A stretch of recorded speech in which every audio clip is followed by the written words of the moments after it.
This is not the card I would normally expect for you, Gemini, but then people don't expect this from you.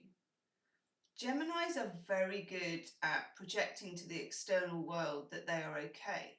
Normally you can carry on communicating, you can go to maybe a party or a social gathering, you can be upbeat, but underneath there's been such a lot going on for you. It feels as if the last couple of years have been stormy, but internally. Yes.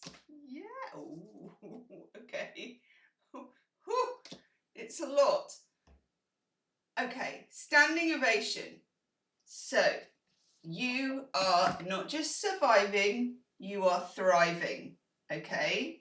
Which is what I like to see for my lovely Geminis. You know I love reading for you. You're very interesting people, you take risks, you get involved in things, you try stuff. This is good. This is a card of victory, of triumph. It's a bit of a kind of Six of Wands type vibe, but in between that, this dude shows up.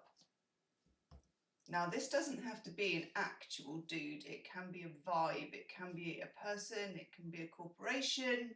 It can be anything. And if this reading is for you, you'll probably recognize this vibe. This is the Dark Deceiver.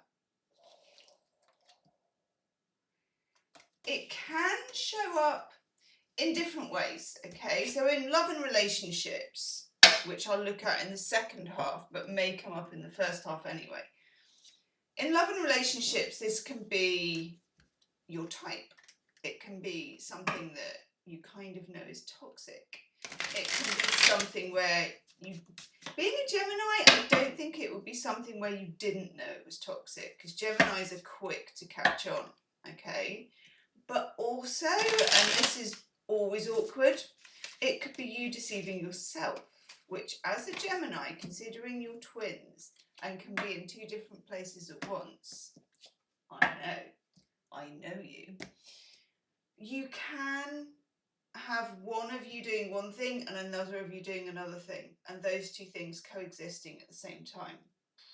What was going on for you in July this year while Mercury was retrograde? Because there's something about that as well.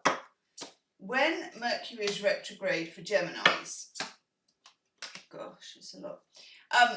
It's an opportunity for you to be, I think, the most Gemini that you can be, not just when it's retrograde in your sign, but when it's retrograde in any sign. So it feels like there was some division, or you were split, or you thought, you know, I have a hunch that this is going on, but my reason says that, okay?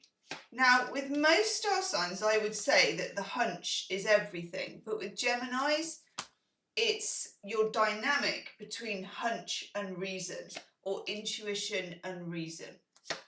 So it feels very much as if, oh God, sorry, I've just seen a card. It feels very much as if you may have been, I don't want to say fooling yourself. I don't think you were fooling yourself, but maybe you weren't able to completely confront something. We are, as this video goes out, it's going to be very close to the time of the lunar eclipse in Pisces. This lunar eclipse in Pisces is set to wash up a whole load of emotion that is probably necessary, but we probably didn't ask for it. That's the nicest way that I can put it. You're a mutable sign, I'm a mutable sign.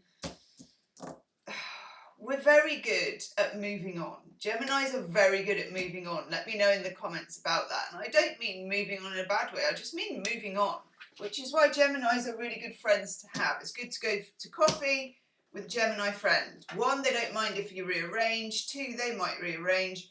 3, they're going to have lots of things to talk about and they don't hold grudges, okay? But they're good at gossip. Perfect. Hello, pussycat. I've got a cat who's digging through my recycling. like I never feed her, which I do, can I just say. We've got the Two of Wands. Something to think about, okay? This is, for the love of God, Baron, come out of there. Oh, there's a tin of not very well washed out cat food in there. You've struck gold, girl, you've struck gold. There's a decision. It can be between two things, two people, two minds is what I'm getting. You're in one mind to do this, you're in another mind to do that. That's the kind of inner storm. For some of you, this has been going on for like 24 months, 2 years. I don't know why that's significant. There may be a reason, but it's just what I'm getting. And we also get Justice. Now, I like this card because it's a karmic card, and it's talking about if a switch has been kind of turned off for you in the past couple of years. Can I just show you something?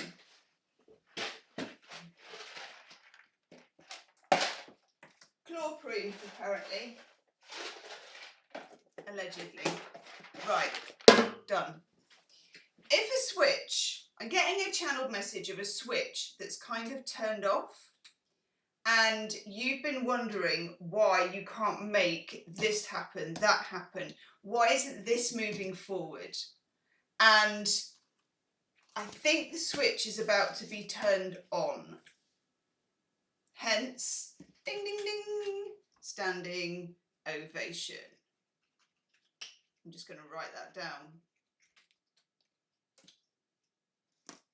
You could have done anything you liked before and it wouldn't have worked. Okay, it wouldn't have worked because sometimes, you know, spiritual growth or whatever you want to call it is a bit of a biatch. In fact, a lot of the time it's a big bit of a biatch, isn't it? It's not easy. And you're just trying to, you know, it's like electrics when they've gone. You're putting the switch on, you're like, why will the light not come on? It's like the switch, the wire is gone. So there's a rewiring here for Justice.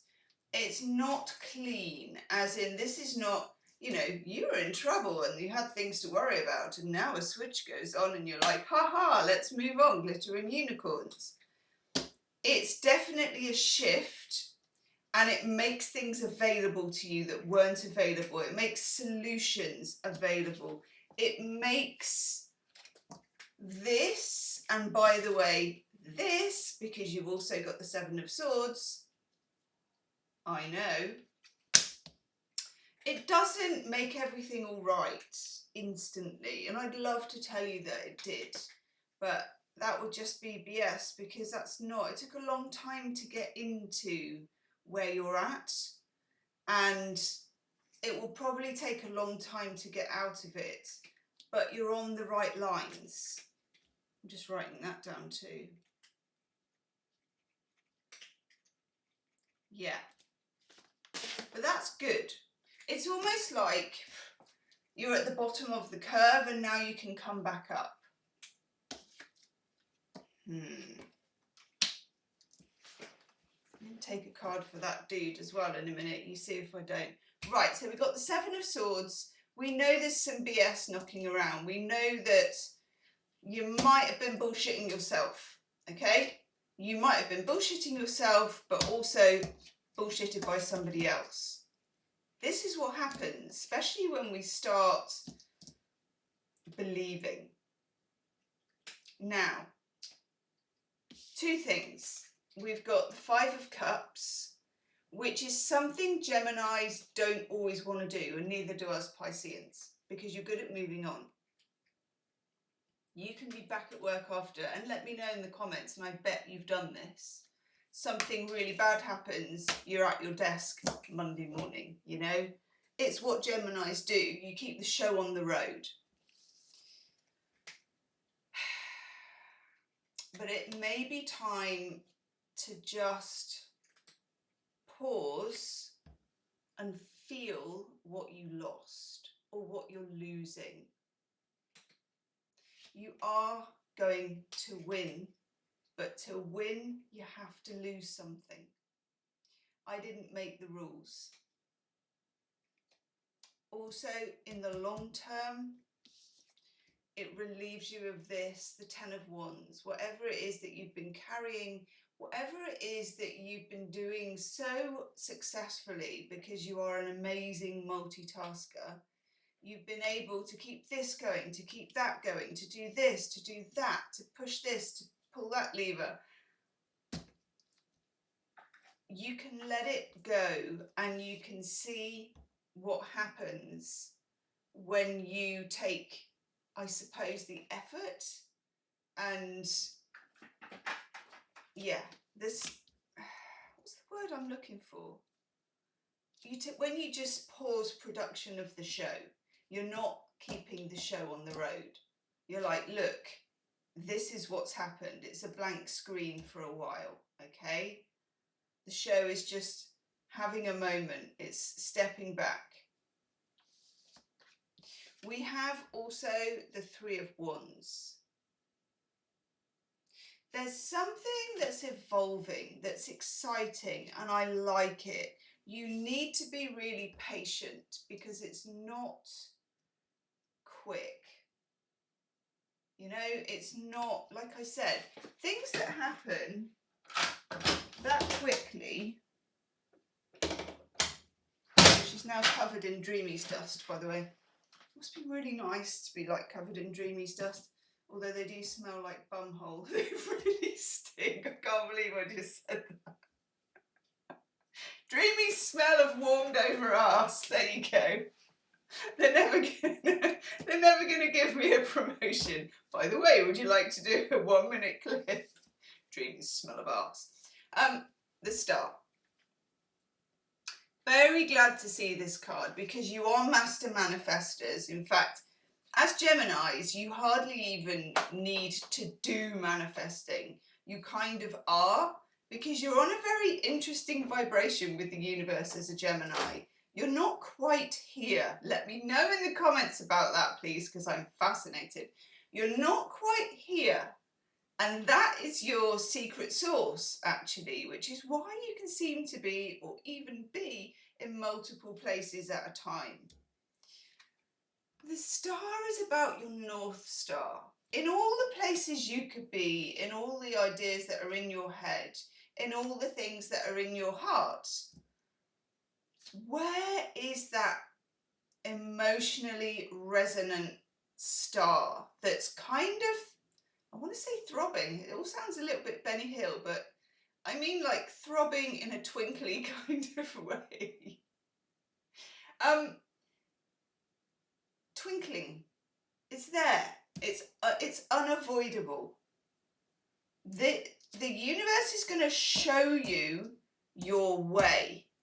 And your way is out of the kind of clouds of this deception, whether it's self-deception or whether it's somebody else deceiving you. And self-deception, you know, this is no bad, this is no blame, this is just, I think particularly, because I'm a Pisces, we're two fish, you're the twins, you're two people. And Pisces does it too, and Gemini does it, where we have this really good sense of intuition. And then the other one does the reason and talks you out of that intuition all the time. And there's this tumble of the two things synthesizing. Yes, no, yes, no. And that's that whole kind of yes, no is what powers a dualistic sign. It makes you brilliant at multitasking. Like we said, it makes you brilliant at philosophy and jobs and managing really disparate things, but it can also distract you. It can distract you from your North Star, which is immutable. It's not moving, it's right there and it's waiting for you to see it. It's waiting for you to see it. I'm going to write that down.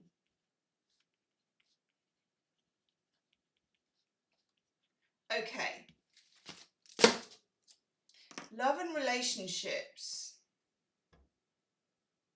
I've got the Knight of Cups. Now, we've had a debate with other signs. Is this a man bag or not? Answers in the comments, please. Answers in the comments. Man bag or utility belt? Let's take some cards. Not on the man bag. Knight of Cups itself is something coming forward. It's a relationship card. It's a love card. We're going to look at love in the erection section. Like, speaking of throbbing love, we're going to look at love. Oh, shit. Well, that shut me up, didn't it? What's this? What's this? Eight of Cups. Straight out. When you get the Eight of Cups, you never ignore it. In tarot, the cards, you can interpret them lots of different ways. Even the Seven of Swords, you know, and stuff like that. Eight of Cups, I'm here for it. I'm listening. I'm like, okay, it's creating distance. Creating distance. How does that relate to our love life, please? Ooh. And that one. Some of you are thinking something over and you're in two minds. Oh, bloody hell. Some of you are thinking something over, you're in two minds. Okay. Which for a Gemini, again, is good, is normal. You've got the Magician here. When you get the Magician, it depends. For me, it depends on the deck, actually. In this deck, it's very much more that you are kind of the magician in this. Can you change this? Can you make something happen? Can you see what you need to see? Can this be solved? Four of Cups. Taking some time to just be, to just feel, to just know. I feel like you've been under this cloud for a long time, for like 2 years, but for some of you since, I get 24 months keeps coming into my head, but also so does July 2026. But it may actually be July 2025, July 2024. And it may be that, I don't know, were there eclipses around then? Because there was Mercury retrograde in 2026, which I know just brought up loads of stuff that's now coming up in the eclipses. Let me know, okay? And also, if this is really dinging your dong, I don't know why there's so many phallic jokes in this reading, I apologise. Unreservedly, you can hype the video. Hype button. It's emotionally unavailable. If you can find it, press it. I know, I think it's where comments is and you slide to the left. But you tell me if you know any different, but I would really appreciate it. If you do find it, you can hit it. Okay. Oh, I'm so bad. I wanted to say you can tap that. I don't know, I've just woken up on the wrong side of, like, I don't know, someone's king-size bed this morning. We've got the Chariot. The Chariot, although you can't see it from here, 2 horses, 1 ass. I always ask when we get the Chariot, can you ride 2 horses with 1 ass? Okay? Most signs can't, Gemini can, and thrives on it. There's something here about dualism. There's 2 thoughts, 2 things. One of them is false and one of them is true, I think. As far as anything is that black and white for Geminis, because it's not. You're always a lot of grey in between because you're mutable. But we then also, this is gorgeous, isn't it, have the Lover's card. Now this may be stick or twist, this may be am I right or wrong, are they telling the truth, yes or no, but there's something here.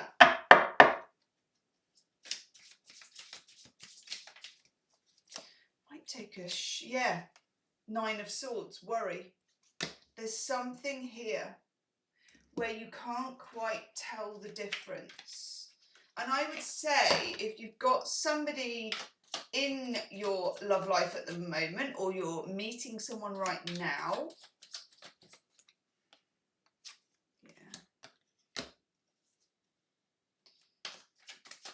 I'd be inclined to ask what would be considered the difficult questions, whatever they may be, and they'll be different for each person. We've got the Emperor. Now, when we get the Emperor, sometimes your love life is affected by patriarchal considerations, I know. So, in other words, I ask, where's the father? What's going on in the masculine energy? What's going on with divine masculine? What's going on with initiating? What's going on with the push and pull? The two horses, the two strings, the right and wrong. It feels good to identify it, but it also feels, and it feels good to know, because even Justice that we had over here, even Justice has the two scales. You know, this twin energy, this Gemini are the twins, you know, the Lovers is the choice. Weighing things up, but karmically as well. Balances of power, secrecy, openness, truth, lies. It's all kind of hanging in the balance here. I've got the Seven of Pentacles as a shadow card and the Knight of Pentacles. The Knight of Pentacles is like massive reality, very earthy, bit boring, very sort of what you see is what you get. What I'm getting for you is now you see me, now you don't, with this Magician card. You know, it feels, what's that? Nice. It feels like a standoff. Ooh. I like that. The Emperor, and we just had him as a shadow card. Now you see me, now you don't. In the extended love reading, I'm getting an itchy nose already just thinking about the extended love reading. I'm going to look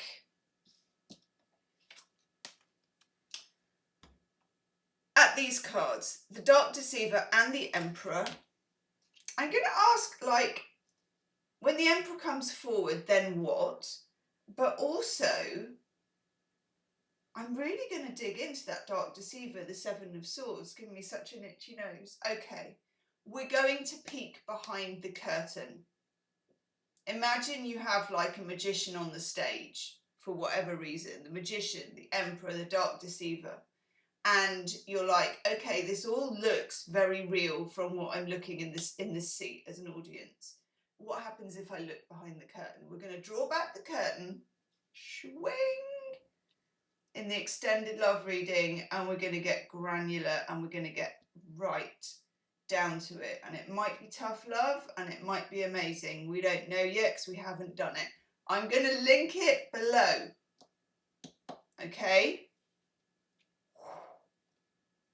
I'm feeling a lot of off these cards. It feels like quite fizzy and intense energy.